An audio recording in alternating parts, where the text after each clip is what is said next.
Hello दोस्तों, how are you. देखिए दोस्तों, आप लोगों को हम बोर्ड एग्ज़ाम 2022 का जो टीजीटी पीजीटी का जो बोर्ड एग्ज़ाम में आया हुआ है, जो बीए थर्ड ईयर और फर्स्ट ईयर में इसमें से 2-4 प्रश्न पूछा गया है, वही मैं आप लोगों के लिए लाई हूँ, जो टीजीटी पीजीटी एलटी ग्रेड परीक्षाओं के लिए मोस्ट इम्पोर्टेंट है। जो दोस्तों जो पेपर है 2022 में आने वाले हैं टीजीटी पीजीटी वैकेंसी, उसमें यह पूछा जाएगा। यह जो है इसमें मोस्ट इम्पोर्टेंट है। यही जो है इंटर हाई स्कूल, यही जो पेपर में आते हैं, वही जो है वो उसी को उठा करके टीजीटी पीजीटी में पूछा जाता है दोस्तों। तो आप लोग इसको ध्यान से पढ़िए और आपका जो है 10 नंबर यहाँ से पक्का हो जाएगा। अगर इसको आप लोग ध्यान से देख लिए तो यह जो है यह 10 नंबर आप लोगों का पक्का हो जाएगा और आप अपनी तकदीर को चेंज कर सकती हैं, बदल सकती हैं। चलिए दोस्तों देखते हैं। देखिए, रविंद्रनाथ का शिक्षा दर्शन किस विचारधारा से प्रभावित है? तो दोस्तों आदर्शवाद से है, प्राकृतिकवाद से, प्रयोजनवाद से, व्यवहारवाद से है। तो दोस्तों यह जो है रविंद्रनाथ शिक्षा का जो दर्शन है और विचारधारा है, यह जो प्रकृतिवाद से प्रभावित होता है। अगला है शांति निकेतन का वर्तमान नाम है। तो दोस्तों जो शांति निकेतन है उसका वर्तमान नाम क्या है? विश्व भारती है, शांति विद्यापीठ है और टैगोर विश्वविद्यालय है, केंद्रीय विश्वविद्यालय है। तो दोस्तों ये शांति निकेतन का जो वर्तमान नाम है वह विश्व भारती है। अगला है दोस्तों, सर्वप्रथम शिक्षा वह है जो हमारे जीवन का समस्त सृष्टि से सामंजस्य स्थापित करती है। यह शैक्षिक मान्यता किसकी है? तो दोस्तों ये सर्वोत्तम शिक्षा वह है जो हमारे जीवन का समस्त दृष्टि से सामंजस्य स्थापित करती है। तो यह किसकी मान्यता है, यानी किस वैज्ञानिक के द्वारा यह कहा गया है? तो दोस्तों यह महात्मा गांधी के द्वारा कहा गया है, श्री अरविंद के, डॉक्टर राधा कृष्णन के और रविंद्रनाथ टैगोर के। तो दोस्तों यह जो है रविंद्रनाथ टैगोर के द्वारा कहा गया है। यह जो है दोस्तों रविंद्रनाथ टैगोर के द्वारा कहा गया है। अगला है दोस्तों, एम स्वामीनाथन को किस वर्ष भारत की नेशनल एकेडमी ऑफ साइंसेज का फेलो चुना गया? तो दोस्तों यह जो है 1995 में चुना गया है, 1998 में, 1960 में, 1962 में। तो दोस्तों जो एम स्वामीनाथन है उनको 1960 ईस्वी में भारत की नेशनल एकेडमी ऑफ साइंसेज का फेलो चुना गया था। तो दोस्तों अगला है दोस्तों, देखते हैं निम्न में से किसे कैल्शियम आवश्यकता पर 1961 में विश्व खाद्य संगठन, विश्व स्वास्थ्य संगठन विशेषज्ञ समूह का सदस्य नियुक्त किया गया था? तो सीवी गोपालन को, रविंद्रनाथ टैगोर का, एसके डे, एम स्वामीनाथन का। तो दोस्तों यह जो है कैल्शियम आवश्यकता पर 1961 में जो विश्व खाद्य पदार्थ को तो दोस्तों यह जो है एम स्वामीनाथन को चुना गया है, एम स्वामीनाथन को। अगला है दोस्तों, अमेरिकन गृह अर्थशास्त्र एसोसिएशन की स्थापना कब की गई थी? तो दोस्तों यह जो है अमेरिकन गृहशास्त्र एसोसिएशन की जो स्थापना है वह 1910 ईस्वी में की गई थी, 1912 में, 1915 में, 1918 में। तो दोस्तों यह जो अमेरिकन गृह अर्थशास्त्र एसोसिएशन की स्थापना है वह 1912 ईस्वी में की गई थी। तो दोस्तों अगला है दोस्तों, लैंड ग्रांट कॉलेज एसोसिएशन ने गृह विज्ञान को किस वर्ष परिभाषित किया गया? तो दोस्तों यह 1912 में किया गया, 1912 में, 1915 में, 1920 में, 1924 में। तो दोस्तों यह जो है लैंड ग्रांट कॉलेज एसोसिएशन की जो स्थापना है गृह विज्ञान को 1924 ईस्वी में इसको परिभाषित किया गया था।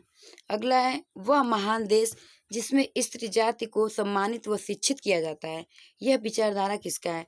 तो दोस्तों वह महान देश आप लोग बताइए जिसमें स्त्री जाति को सम्मानित व शिक्षित किया जाता है, यह विचार किसका है? तो दोस्तों यह विचार जो है किस वैज्ञानिक का है? देखिए वात्स्यायन का है, मनु का है, आर्यभट्ट का है और रविंद्रनाथ टैगोर का है। तो दोस्तों यह विचार जो है मनु का है।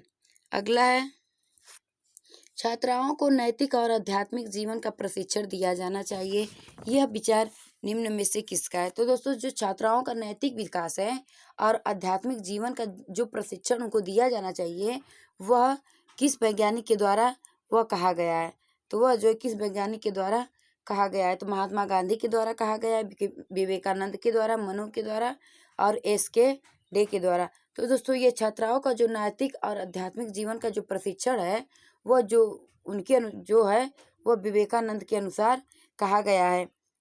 अगला है गृह विज्ञान से आशय। तो दोस्तों गृह विज्ञान से जो आशय है, गृह निर्माण है, घर परिवार संबंधित व्यवस्थित ज्ञान है, गृहिणियों का अध्ययन विषय, घर को सजाने संवारने का ज्ञान। तो दोस्तों गृह विज्ञान का जो आशय है वह घर परिवार से संबंधित ज्ञान को जानना ही गृह विज्ञान का आशय कहलाता है।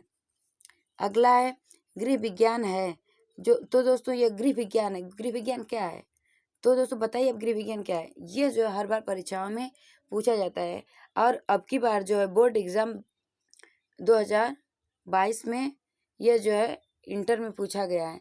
गृह विज्ञान है, यह बहुविकल्पी के रूप में गृह विज्ञान क्या है यह पूछा गया था। तो शुद्ध विज्ञान है, शुद्ध कला है।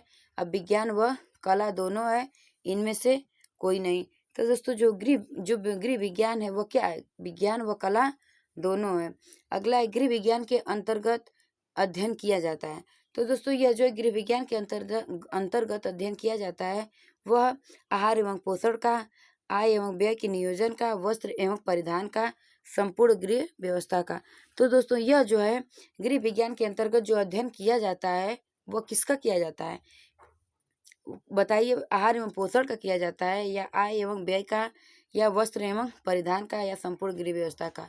तो दोस्तों यह जो है गृह विज्ञान के अंतर्गत जब अध्ययन किया जाता है तो वह संपूर्ण गृह व्यवस्था का ही अध्ययन किया जाता है।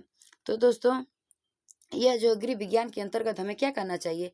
हर एक चीज को हमें ग्रहण करना चाहिए, ताकि ये गृह विज्ञान से संबंधित जितना भी विषय हैं उनको हमें ग्रहण करना चाहिए, ताकि हम सब चीज के बारे में हम समझ सके और जान सके और इनका फायदा उठा सकें, ताकि हमें कहीं से भी कुछ भी प्रश्न कहीं से भी पूछा जाए उसको हम आसानी से उपलब्ध करें और बता सकें और हम एग्जाम को क्वालिफाई कर सकें। अगला है दोस्तों गृह विज्ञान का क्षेत्र होता है। तो दोस्तों जो गृह विज्ञान का क्षेत्र होता है क्या होता है? सीमित होता है, व्यापक होता है, व्यवहारिक होता है और यहाँ अव्यवहारिक होता है। तो दोस्तों यह जो गृह विज्ञान का जो क्षेत्र होता है वह व्यापक होता है। गृह विज्ञान का क्षेत्र व्यापक होता है, इसी से संबंधित क्षेत्र का विज्ञान गृह विज्ञान कहलाता है। अगला है मानव विकास। मानव शरीर निम्न में से किससे बना होता है? तो दोस्तों जो मानव शरीर है, जो मानव का शरीर है वो किस चीज से बना होता है? हड्डी और मांस से बना होता है, रक्त और नसों से बना होता है, कोशिकाओं के समूह से। तो दोस्तों यहाँ समूह है, कोशिकाओं के समूह से बना होता है। तो दोस्तों की पंच तत्व से बना होता है। तो दोस्तों यह जो है कोशिकाओं के समूह से बना होता है। तो अगला देखते हैं, मानव शरीर की रचना निम्नलिखित कितनी कोशिकाओं से आरंभ होती है? तो दोस्तों जो मानव शरीर की रचना है वह कितनी कोशिकाओं से आरंभ होती है? एक कोशिकाओं से होती है कि दो कोशिकाओं से होती है कि तीन कोशिकाओं से होती है, या बहुगामी कोशिकाओं से होती है? तो दोस्तों जो मानव शरीर की रचना है वह जो है बहु कोशिकाओं से आरंभ होती है। यह जो है छोटी छोटी इकाइयों से बना होता है। इनकी जो इकाइयाँ होती हैं इतनी छोटी होती है, सूक्ष्म इनकी जो इकाइयाँ होती हैं वो सूक्ष्म होती हैं। इन्हें सूक्ष्मदर्शी द्वारा देखा जाता है। इन्हें किसके द्वारा देखा जाता है? तो दोस्तों इनको जो है सूक्ष्मदर्शी द्वारा देखा जाता है। अगला है जीवित पदार्थों की इकाई एवं जीवों के निर्माण का मूलभूत आधार होता है। तो दोस्तों इनका जो है मूलभूत आधार क्या होता है? कोशिका होता है, अस्थिमज्जा होता है, रक्त संचार होता है और प्रोटीन होता है। तो दोस्तों यह जो है जीवित पदार्थों की इकाई जो है जीवों का निर्माण मूलभूत आधार, तो वह यह जो मूलभूत आधार किसका है? तो वह कोशिका का है। वो आधार जो है कोशिका का है और इन्हीं से मिलकर ही हमारे शरीर का निर्माण होता रहता है। थैंक यू दोस्तों, बस इतना ही। आप लोग मेहनत से पढ़िए और अपने एग्ज़ाम को क्वालिफाई करिए और अपने माता पिता के उज्जवल भविष्य की कामना करिए और आप लोग अपनी आने वाली पीढ़ियों को भी सुरक्षा करिए। धन्यवाद। और दोस्तों आप लोग को ये वीडियो पसंद आए तो अपने दोस्तों के साथ शेयर करिए, ताकि जो भी स्टूडेंट है होम साइंस से संबंधित उनको यह फ़ायदा हो सके और वो भी अपना एग्ज़ाम को क्वालिफाई करें और अपने माता पिता के उज्जवल भविष्य को पूरा करें और जो भी इच्छा हो उनको पूरा करें। दोस्तों यही हम ईश्वर से प्रार्थना करेंगे और करते हैं कि आप लोग सफल होइए। तो दोस्तों आप लोग ये जो है कुछ भी कोई भी प्रश्न में डाउट हो तो आप कमेंट में ज़रूर बताइए। Thank you. चलिए दोस्तों बस इतना ही। आगे फिर आप लोग इसके बाद अगले वीडियो में हमसे मिलिएगा कल। Thank you very much.